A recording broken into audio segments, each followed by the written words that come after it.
Okay. Welcome everybody to Aspire 2021. In case you don't know me, I'm Brianna and I'm the Volunteer Engagement Manager for Venture to Impact. And if you've never participated in Aspire before, Aspire is our signature annual volunteer event that is an opportunity for our community to connect with one another and to learn and grow together. We have always felt that community is our strength, and we love this opportunity to gather together, even if it is virtual again. Each year we choose a theme, and this year we chose Reimagine and Evolve. When we were thinking about this past year and what we felt like both we and our community needs, we were reflecting on how the pandemic and all of the changes that resulted changed us. We thought about how for some of us, this time has clarified what's most important for us. For many of us, it's been a long season of hardships and struggles, but also of good things that we are very grateful for. And as we continue to move forward as individuals and collectively, we have the opportunity to decide what we want to bring forward with us, what we want to leave behind, and what we want to change. We have a unique opportunity to reimagine, to rethink or reinterpret imaginatively our way forward as individuals and as part of a community that is always evolving or developing gradually into something better. This week, so starting today and going into next week, we're going to take you on a journey to help you to reimagine and evolve, to rethink and to grow.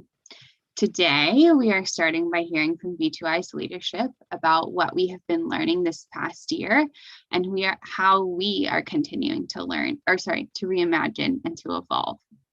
Next week, we will start with vision, because you need to know what you are reimagining and evolving into in order to get there. Many of us are aware of the importance of vision for an organization or company, but neglect to create one or more for ourselves and for our lives. From there, we'll realign with our values.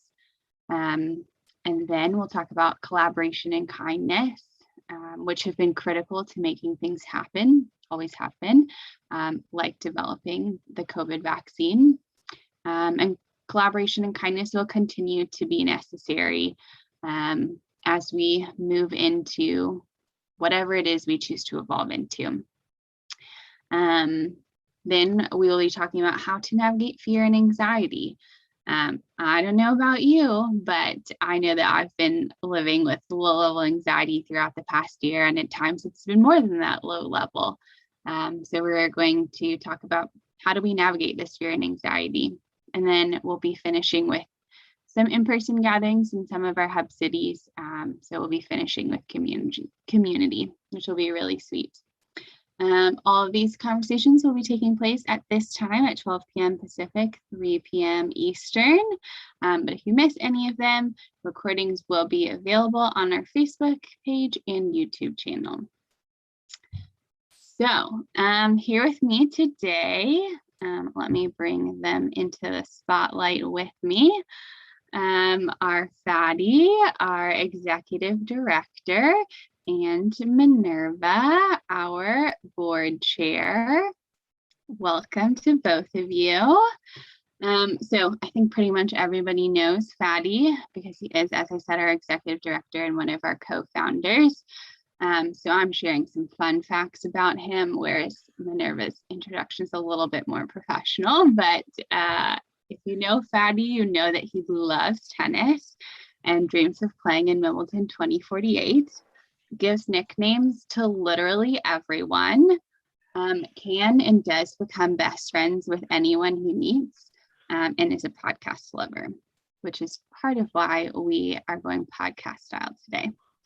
And Minerva is the chair of the Board of Venture to Impact and the Assistant Director of Internships and Corporate Services and the Experiential Education Faculty Lead for the Schulich School of Business at York University.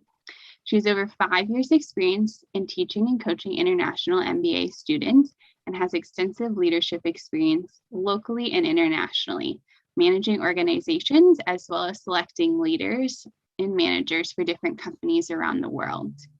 While residing in Canada currently, Minerva grew up in Romania, which is one of the reasons she was excited to join Venture to Impact. So I have some questions for Fadi and Minerva. Then we're going to open it up to our audience for some Q&A, and then we'll close with some surprise rapid fire questions, just so you can get to know Fadi and Minerva a little better. So Fadi, Minerva, welcome. Thanks so much for being here today. Hello. Okay, well, how are you guys both doing? Good. Ready? Yeah, feeling ready. Friday ready. Okay. For me, the first time, so it's something new to learn and evolve. Well, we are excited to have you here with us, Minerva, and just what a treat to get to have our board chair with us, and for our community to get to know you. So thank you for being here. Thank you for inviting me. Okay, so what has Venture to Impact been learning in the past year? Fadi, do you want to start maybe? Sure, happy to start. Yeah, I think if we kind of pull back to the last 12 months, which was the last time we were here doing Aspire, we were in a very uncertain place. You know, the pandemic was this thing that felt could be solved or erased when the vaccines were approved, but also we didn't know what that was going to be and what that rollout looked like. We also didn't have variances or any of the things that we're thinking about in mind today. And we were already at a place where the 2020 strategic plan was developed in 2019. So all that to say is that the last, you know, for a good portion of 2020, we were just running on ad hoc programming. Essentially, we were talking to our community, you know, whether it's volunteers, nonprofits, direct participants, trying to figure out what do they need, and then spinning out programming quickly to respond to those needs.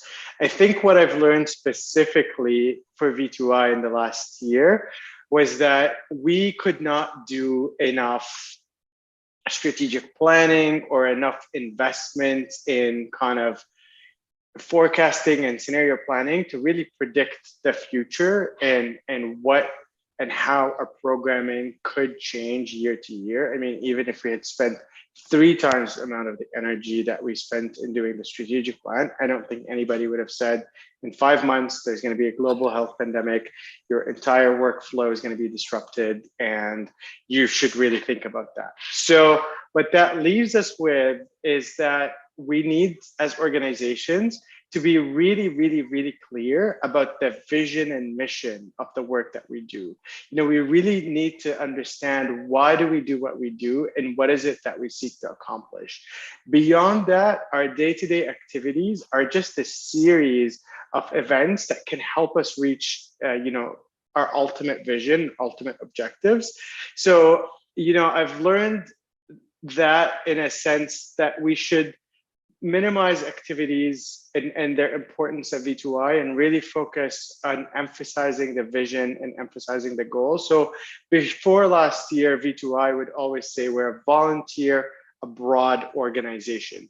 And that is a statement that is based on activity that all had to change because of the global pandemic. But today, a year later, we would describe Venture to Impact from a place that's rooted in why we do what we do, which is V2I is an organization that uses design thinking to solve complex challenges by linking global communities to skilled volunteers. And that makes our work resilient because no matter how we have to adapt our activities, we can still carry out this vision of connecting people to each other, of leveraging skills to produce programming that benefits our communities. So that's what I've been learning in terms of V2I. So if I may continue, yeah? Please do. So maybe I should say that I would start by saying that I joined the organization last year when already the pandemic was in place for almost 11 months. But I do remember that what attracted me to join were several things, but some of them were the fact that the organization was helping communities to go out of poverty using technology and education. But it was about traveling and going abroad. That was one of the interesting elements. And the other one was the fact that the work of the board was expected to evolve. It was expected that by me joining, we are going to focus more on structure at the board level. And it was attractive also because of the disruptions that were happening at the time. So that would come with change and learning. And how we learn as a board, now moving from the organization at the more board level, we learned that while it's important to offer structure and governance to the organization, it is also important to allow the organization to learn and act quickly. And that will require from us more time and more involvement with the organization to be able to co-create and to be close in a way in this very complex times. And even we were calling them chaotic, which is something we can't predict. There is nothing we never thought that would happen. I mean, despite the fact that historically they happened, but never in my life I would have thought that something like that would happen to us as a global community. So we also learned together, and I have to say I'm personally enjoying a lot this experience, and I am looking forward to continue this process. Great, thank you both. So, we just looked back a little bit in terms of what we have been learning in the past year. And so now I want us to look to the present and to the future. So how is Venture to Impact reimagining and evolving? Yeah, I mean, the way that I was thinking about this question too was like the process of reimagining and evolving. And I remember that at one point, it was just so hard for me and probably us as an organization to even think about that conversation of how do we reimagine, how do we evolve? Because everything we were doing was completely disrupted and our work was super anchored in physical interactions, whether it was on the volunteer level or the NGO training level, or even community building events like Aspire, up until last year, those were physical events as well. So what we had to do, I think, and what we are very fortunate to be able to do was to bring on a consulting team from Salesforce that was entirely focused on innovation and disruption consulting, which was called Ignite. And they worked with us on a 6-month basis to really help us build a plan forward and develop a new approach to continue advance the work and the why that we were talking about earlier. So one of the first things that we were able to develop as part of that work is a core program that we're calling the Volunteer Alliance Project at Venture to Impact, or VAPS. And this program allows us to work with employees of specific companies or multiple companies to collaborate with us to support NGO partners or community members directly. So for example, right now we're working on a project to help a nonprofit that's focused in the kind of education and youth mentorship space to help them gain access to better product insights to continue to serve their students. So we'll engage developers, product managers, designers, strategic planners, and other kinds of skills to help us complete this project. And when we complete it, we could have an effect on how 10,000 students receive online education and mentorship to have a better, more successful academic career. And these students are coming from extremely diverse backgrounds. So we're really kind of investing in this community alleviation side. So this has been a part of reimagining, going from supporting 30 or 40 community members to being able to scale our work through this kind of virtual method of intervening to thousands and thousands of participants and beneficiaries. We're also reimagining and re-evolving the way that we do our work. We've always had this emphasis on working closely with community partners and program participants to deliver our work. But I think we didn't really have a structure or a defined methodology to do that. And over the last year, we've defined the way that we kind of interact with community members and with our entire stakeholder group. And that methodology is human-centered design and design thinking tools. And so what that means is when we show up to do a project, we show up as facilitators of a process rather than knowers. We involve our communities and our volunteers in key informant interviews. We do focus groups. We run learning labs.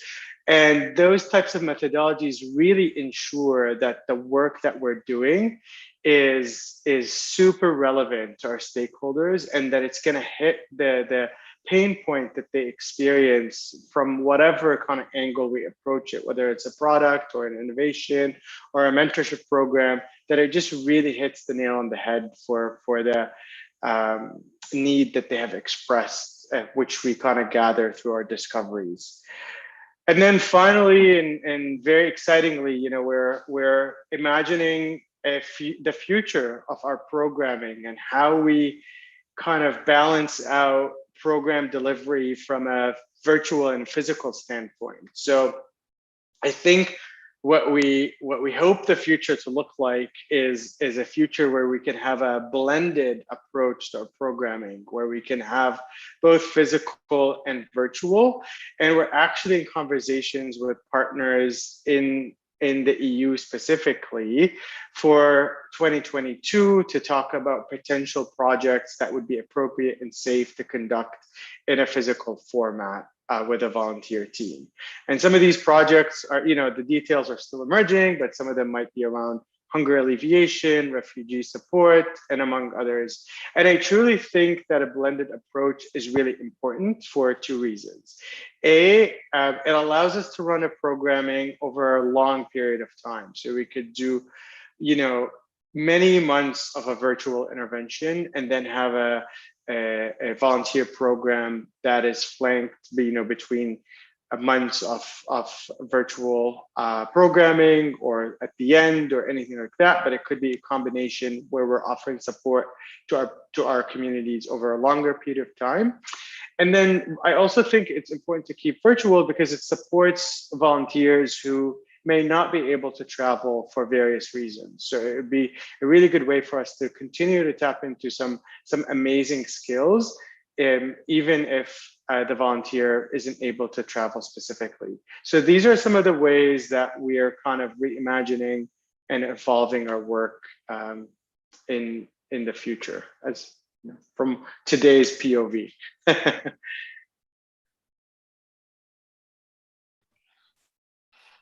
So if I can continue with how the board is doing the work, I would like to say that we just had our third quarterly board meeting, and it was clearly expressed the intention to move into a more co-creation type of support for the organization. And while all this time, a lot of projects came out in an effort to innovate and to address the disturbances that were initiated by COVID, but the pandemic time.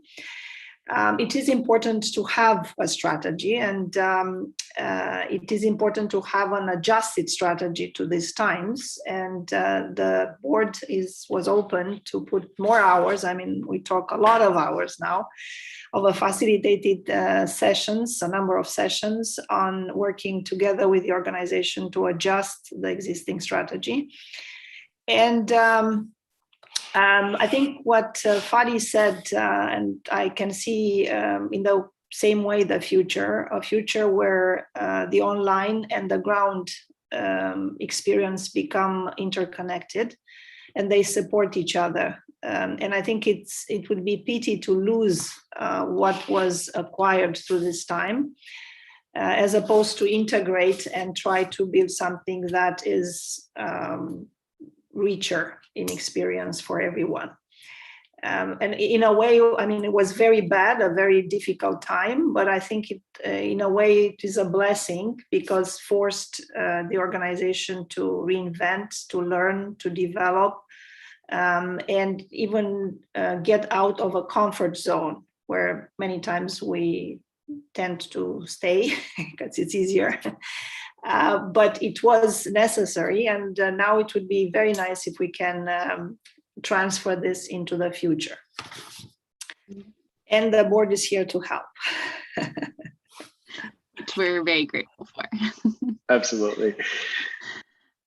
So why has taking this time to reimagine and evolve been so important and beneficial to Venture to Impact? I think, I'm excited to continue to take more time to reimagine and evolve as we're heading into a season of strategic planning where things will continue to get crystallized for us. And at the same time, I think we're kind of reaching a point where the programming is a little bit more resilient and capable of continuing and scaling beyond the global pandemic. So we've figured out issues that before the last 12 to 18 months just felt impossible and felt like we could never deliver true value and true support to communities around the world in this way, but we were able to do it. And this is truly because we were able to step back, we were able to ask questions, we were able to involve the right resources, we were able to bring on different volunteer teams to help us evolve. And so I think just stepping back and really kind of going back to the vision as we kind of talked about earlier, and then figuring out how do we push that vision through uncertainty and adversity has been a really good exercise for the organization. And the only way we were able to do that exercise is by taking the time to address things head on and to just be really strategic about where we invest our time. So I think that's been really important for me personally.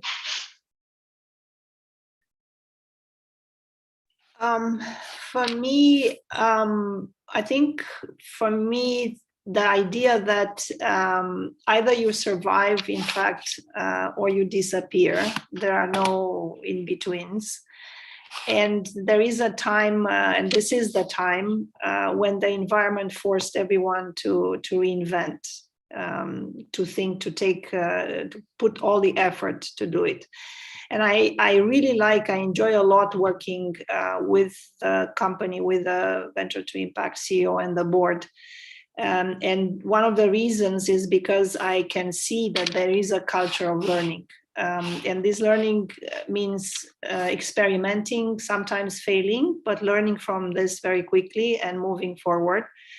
And I think that's an important, extremely important quality to move forward. So this is the why. Yes, learning is key.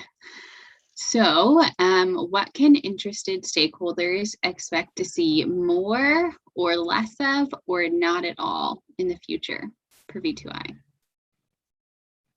Yeah, I think this is a good question, and I probably took it in a different direction than you were expecting, Brianna. But really, when I was thinking about this, I was like, honestly, stakeholders can expect that we will co-create programs with all of them to really ensure that their voices are incorporated as we move forward, and that the programs that we create address their needs or their particular circumstances, whether, specifically Aspire for volunteers. we're going to talk to you as volunteers before we launch a program to really figure out the best way that it would serve you, what you want to get out of it, how to make sure that we're planning something with the appropriate timing and scoping to make sure that it's supportive for you and not an extra thing over all the things that you need to do, but it's something that can fit into your lifestyle and what you hope to achieve out of volunteering in a really positive way. You can expect to work with an organization that is willing to learn. So sometimes that means failing and failing forward, hopefully. You can expect that we're going to show up ready to listen to feedback. And based on that feedback, we're going to pivot the work that we're doing, or we're going to iterate. Maybe something is working, but it needs a few tweaks. And so don't expect perfection, but expect a deep commitment to learning and growth, I think.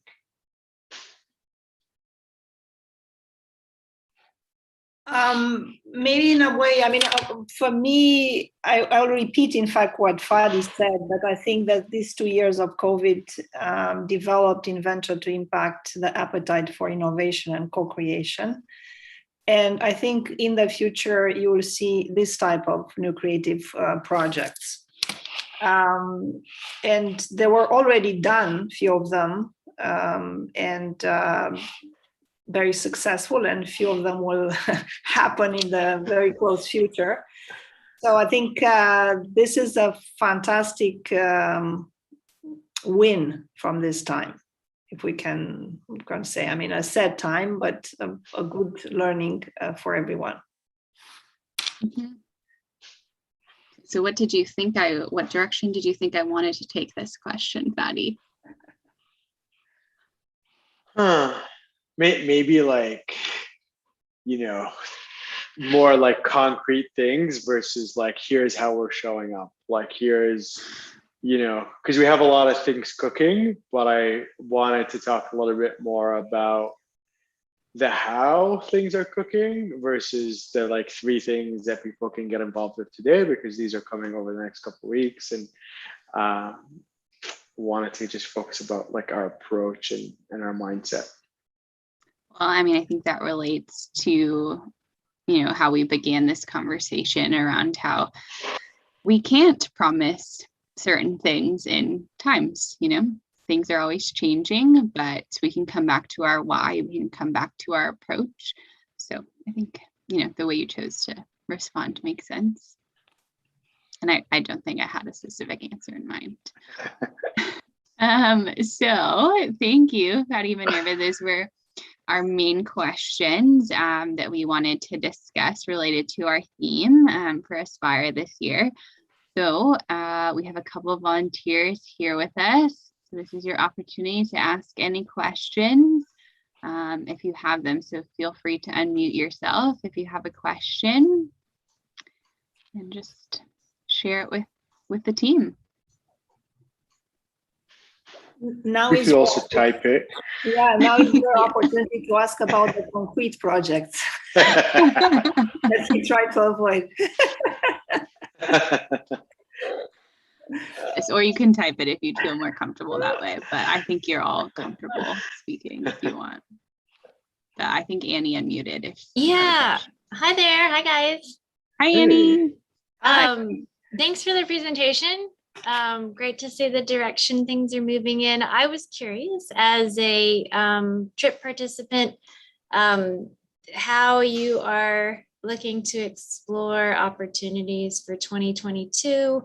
And given we're still dealing with these uncertainties, are there maybe domestic trips that would be considered? Or are you still focusing primarily on Asia and Africa?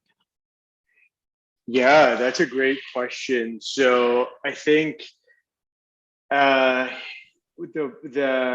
approach that we're taking right now for physical volunteering is centered around 2 geographic locations mainly.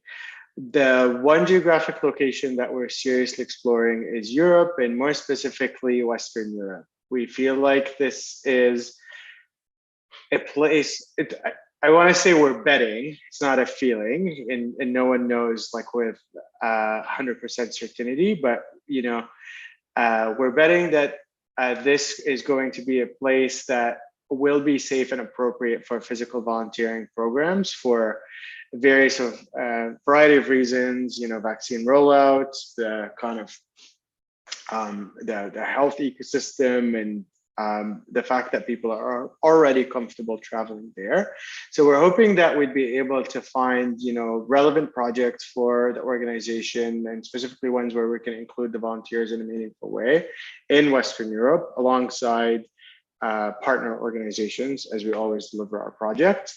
And then we're also trying to explore projects in Northern Canada. So kind of like in the territory. So if you look at the map, kind of just below the Arctic, I feel like it's hard because sometimes people don't really know Canada much. So in the very, very far north, there are some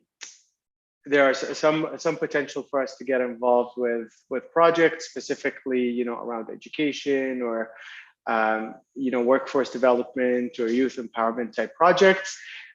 This is also a really good opportunity because this is a very unique place that a lot of people, even from Canada, have never visited because of the difficulty to get there and the just logistical challenges in being connected to that region. So we're hoping to have some more information about that. And obviously, I think how the variances develop and how the situation develops is going to be a major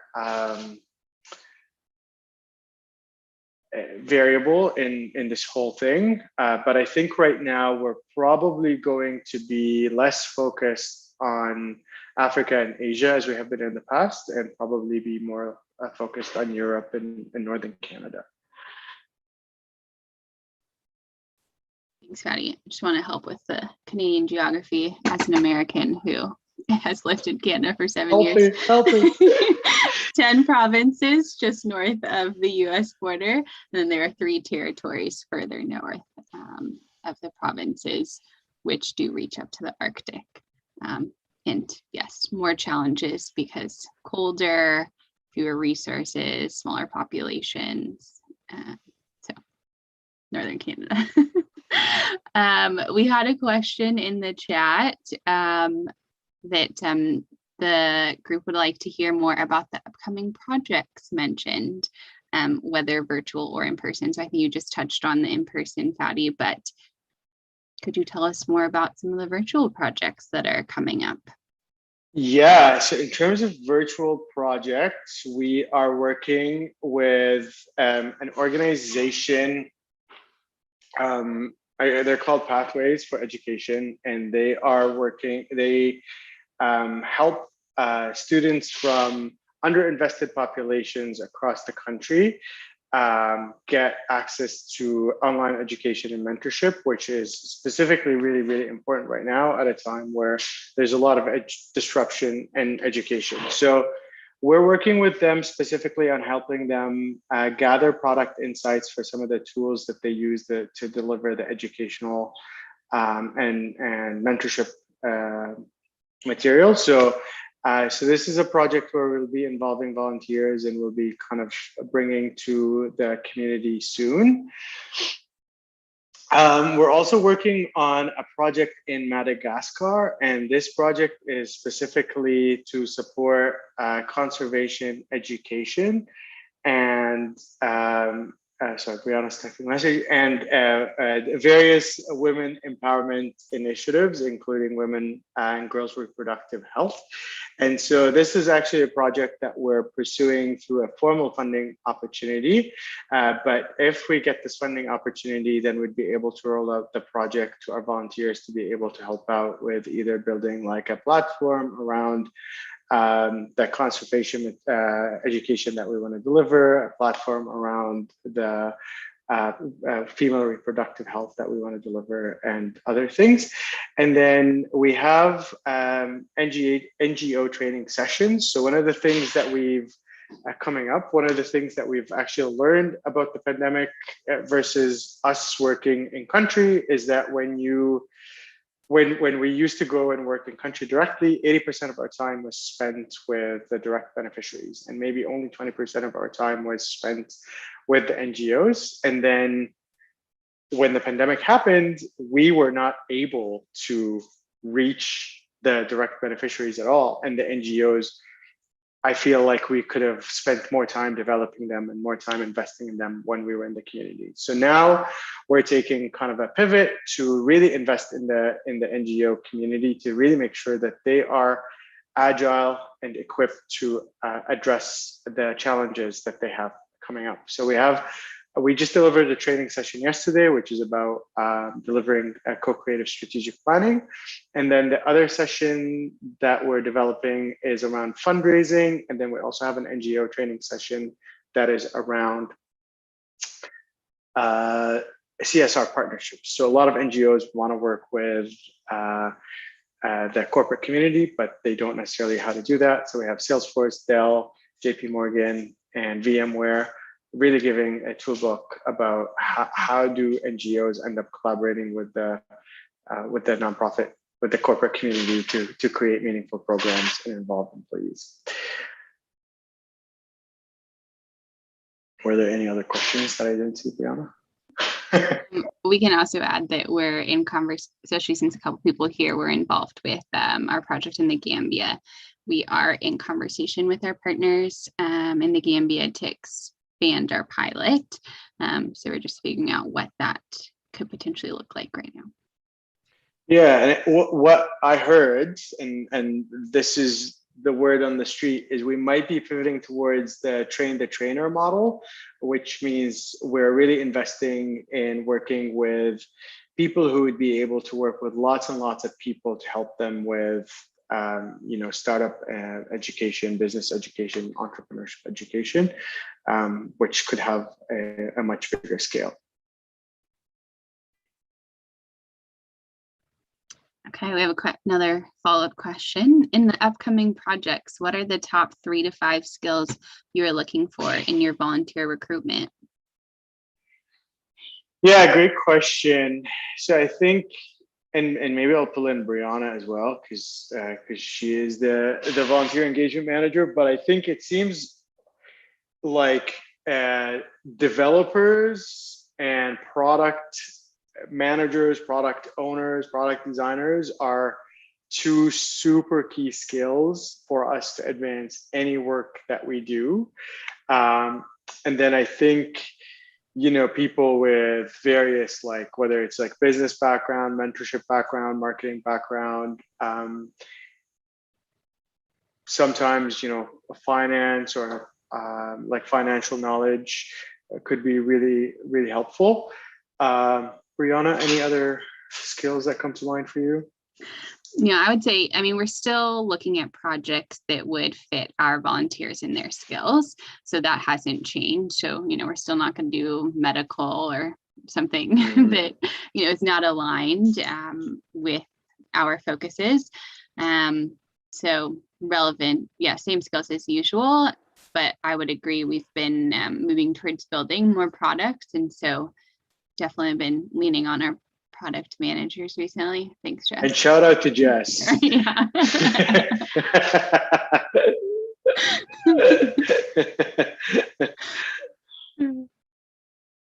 Any other questions? Yep. When it comes to your upcoming plans and projects, what is the 1 or 2 things that keeps you up at night? Oh, this is funny because we were talking about this morning. A little bit, not specifically, but what keeps us up at night. So I would say nothing specifically is keeping me up at night. I'm sleeping okay these days, a lot better than a few months ago. Yeah, I think one thing that I've learned is to just like build structures to like proactively catch things. So we have like a daily stand up and then a weekly status meeting. And the weekly status meeting is like where we go through like all of our projects, card by card, just figure out the status on everything. And sometimes it's like, oh crap, like we definitely need to talk about this thing. It's probably kind of like pivoting a little bit or is shaping up in a different way than we had expected. And so we can catch it and like figure out like, oh, is this okay?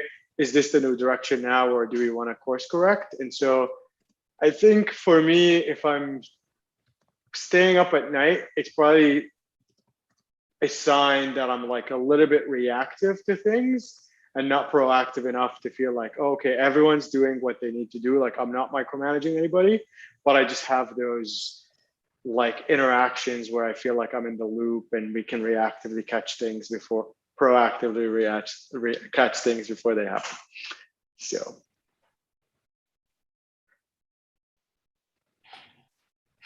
You want me to answer too, or what's the? Whatever. What's keeping you up? I'd love to know. Then you sleep like a baby, nothing. Yeah, okay. On the serious side, I think it's important that we have this continuous check-ins. I mean, with Fadi all the time. That allows me as well to be in the loop. And I think from a company perspective, what I think it keeps me a little bit at night is how we are going to make sure that this becomes transferred, it's not lost. This win that happened in this COVID times, these new projects are not lost, and we do not come back to completely to what was before. How we can integrate this and how we as a board can support this change in a way that it's valued for everyone, because I think it brings a lot of value for everyone. So that's, if you want, that's my not that I can't sleep, but it's a thought that I have. And yeah, so that's the thing.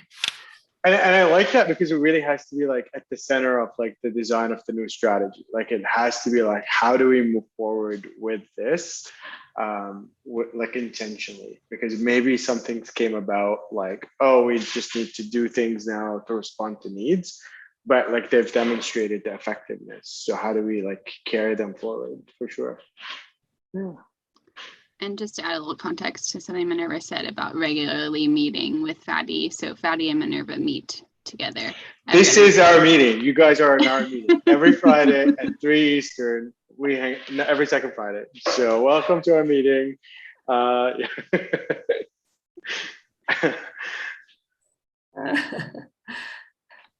So there is another question. Yes, there is another question. I don't think we've directly answered it. So what projects are you most excited about for this coming year? Too many. I think there's like 2 projects that we haven't talked about at all, and they're internal projects. And I think they're gonna like just support V2I and our growth in a really fun way. So one project is it's a smaller project, but we're developing like we're calling it our human-centered design playbook. So the idea is we show up to partner conversations or volunteer conversations or any of the things that we do, and the playbook is there, and we know exactly where we are in the journey and what tools we get to use in this playbook to really maximize our interactions, maximize our learning opportunities, and deliver the most value. So I feel like this is going to be really exciting because all of a sudden now we have a playbook that we just pull from, rather than every time we have a meeting, every time we have a partner kickoff or a project delivery, we're reinventing the wheel. So small project, but hopefully big impact.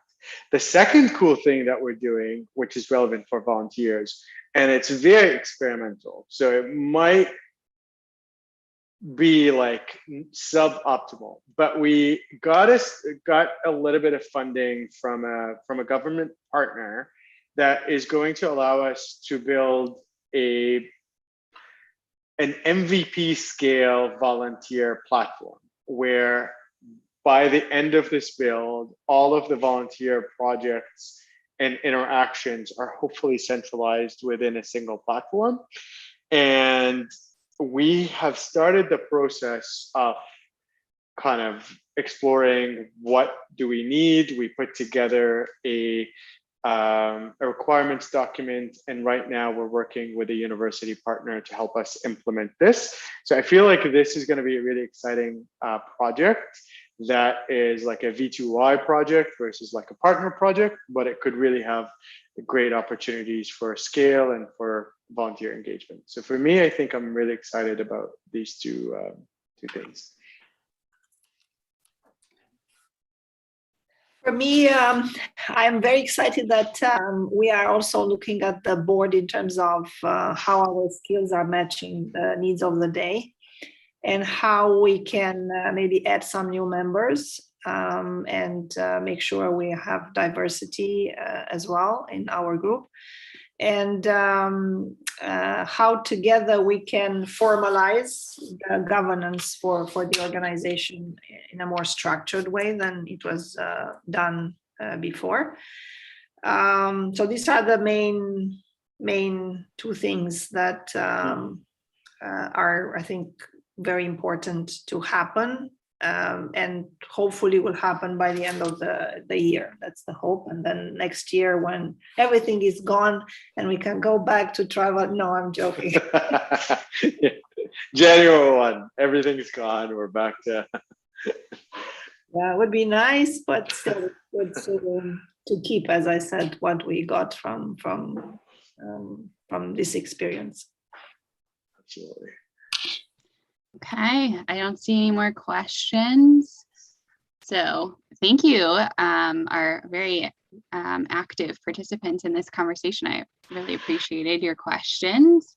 So we're just going to end with a couple rapid fire because I thought it'd be, well, because Brene Brown always ends her podcast with rapid fire. I was like, that's fun. And we all know how much I love Brene. And I thought it'd be nice to get to know Fatty and Minerva a little more. So 5 questions for the two of you. So, what's one thing that you've learned about yourself this past year? I keep calling myself a magician. Like just things, I just like keep making things happen. I just look at Justine, I'm like, I'm a magician. So maybe I'm a magician. I'm gonna roll with that one. Oh, that's so cool. I think my answer is different, but I just because my students call me the magician.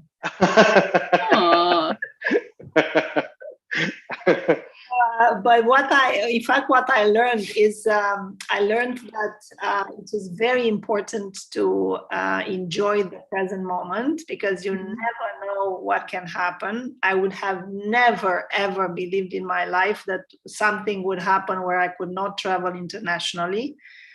And also because I love it, but also because I have family abroad. So I was not able to see my family, my daughter and my grandson for 2 years. So enjoy the moment. That's what I learned from this. Yeah. So real. So next question, and Minerva, why don't you answer this one first this time? Okay. What are you reading right now? Well, if you would expect a novel, will not happen. I read Neuroscience, Exploring the Brain by Mark Baer. And yeah, so more of a scientific literature. Love it. I'm reading Think Like a Monk by Jay Shetty. Only about like 50 pages in. It still hasn't like grabbed me.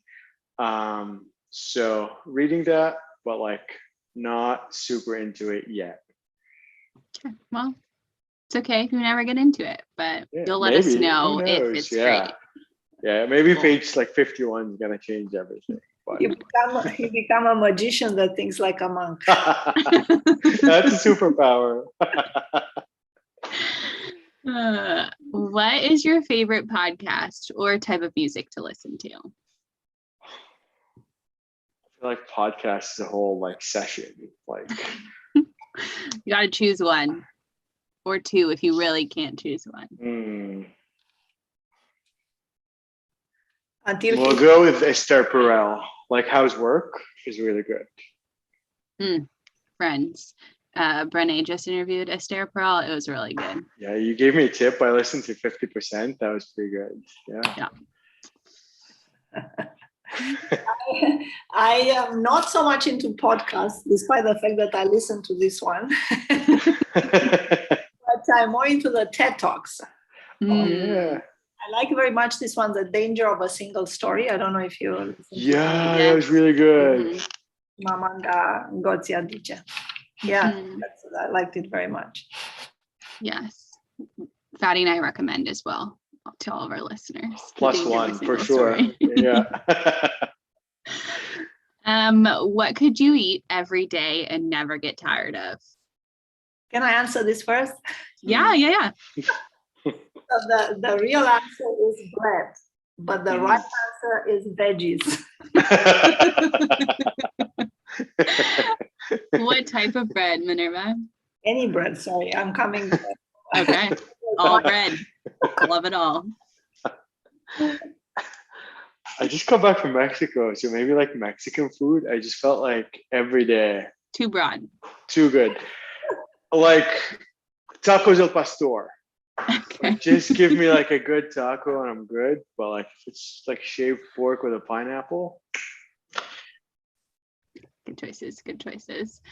All right, final question. What is something that has brought you joy today? Something cool happened at home, but I can't talk about it. So we'll just leave it there.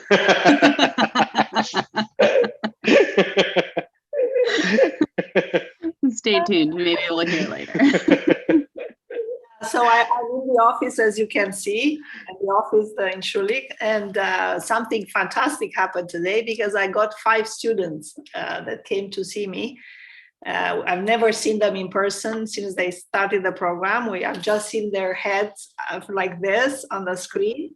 So I've seen 5 of them. One is coming now after the session. So that was great. Amazing. Yeah, that's so nice. So I'm going to post them on Facebook. Okay, great. Well, that was our final question. So thank you, Fatty and Minerva, for taking the time to answer all these questions for us. We really appreciate it. And for everybody who's listening in, please join us next week, same time, same place. We have a vision conversation on Monday, a values conversation on Tuesday, collaboration and kindness on Wednesday, and navigating fear and anxiety on Thursday. So lots of good things to come. We really hope you'll join us. And if you miss it, the recordings will be available on Facebook and YouTube afterwards. So thank you so much. Have a great rest of your Friday and enjoy your weekend. Thank you. Thank you. Enjoy. Thank you, Brianna.